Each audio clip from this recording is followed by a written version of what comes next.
Hi friends, welcome to Anshu's library. Today's topic is about mitochondria structure and function. So let's start the class.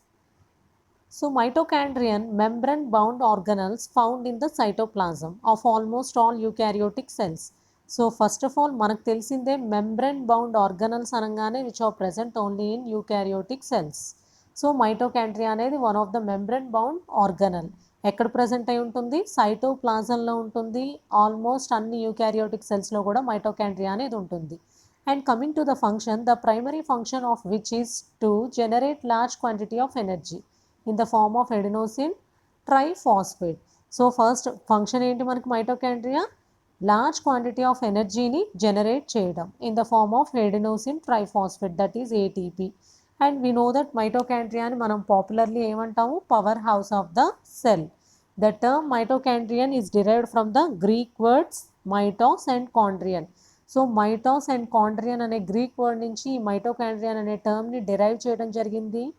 మైటోస్ and కాండ్రియన్ అంటే thread and granules like, which means thread and granules like. It was first described by a German pathologist named Richard Altman in the year 1890. So first మనకి మైటోకాండ్రియాని describe చేసింది ఎవరు? Richard Altman. He is German pathologist in the year 1890. And just look at the structure of the mitochondria. So here this is the structure. So we know that this is the outer membrane. మనకి ఇదంతా కూడా red కలర్లో మనకి ఏదైతే చూపించారో outline అంతా కూడా outer membrane. And ఏదైతే ఈ క్రిస్టియా పైన ఎల్లో కలర్ అవుట్లైన్ అంతా కూడా ఇన్నర్ మెంబ్రెన్గా చెప్పుకోవచ్చు. And outer membrane and inner మెంబ్రెన్కి మధ్య ఉన్న స్పేస్ అంతా కూడా ఇంటర్ మెంబ్రెన్ స్పేస్ అనుకోవచ్చు. అండ్ క్రిస్టియా మధ్యలో ఏదైతే బ్లూ కలర్ సబ్స్టెన్స్ ఉందో అదంతా మ్యాట్రిక్స్. అండ్ మనకి డిఎన్ఏ జెనెటికల్ మెటీరియల్ అనేది ప్రజెంట్ అయి ఉంటుంది. అండ్ అలాగే ఇక్కడ స్పెరికల్ షేప్లో ఉన్న ఈ ఆరెంజ్ కలర్లో బాల్స్లా కనిపిస్తున్నాయి కదా, అవన్నీ గ్రాన్యూల్స్. అండ్ అలాగే రైబోజోమ్స్ ఉంటాయి. అండ్ అలాగే మనకి ఏటీపీ సింథేస్ పార్టికల్స్ అనేవి ప్రజెంట్ అయి ఉంటాయి. So these are the major constituents which are present in the mitochondria. And then coming to the functions of mitochondria. The most important function of mitochondria is to produce energy through the process of oxidative phosphorylation. So oxidative phosphorylation ద్వారా ఎనర్జీని produce చేయడమే one of the main function of mitochondria. It also involved in the following process. The first one is promote the growth of new cells and cell multiplication. So multiplication and new cellsని grown up చేయడం, grow అయ్యే విధంగా promote చేయడం one of the ఫంక్షన్గా మనం చెప్పుకోవచ్చు. And plays an important role in apoptosis or programmed cell death.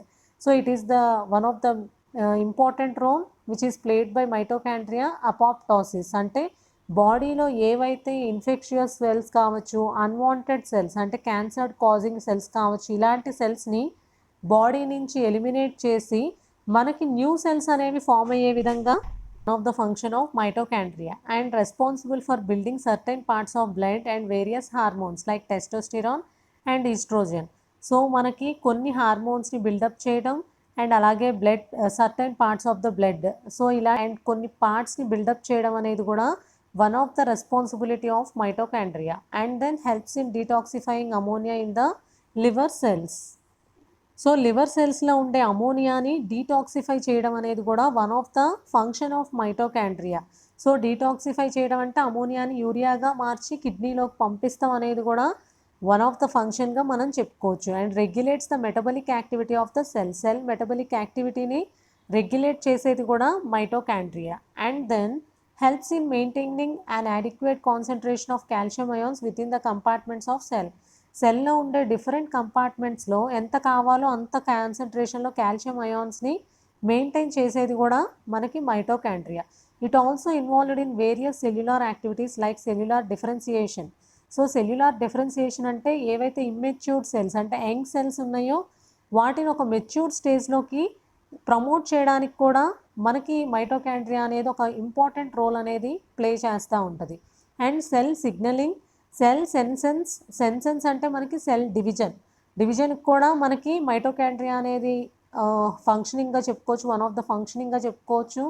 And controlling the cell cycle and also in cell growth. So these are all functions of mitochondria. And coming to disorders associated with mitochondria. So whatever mitochondria అనేది one of the important cell organelle.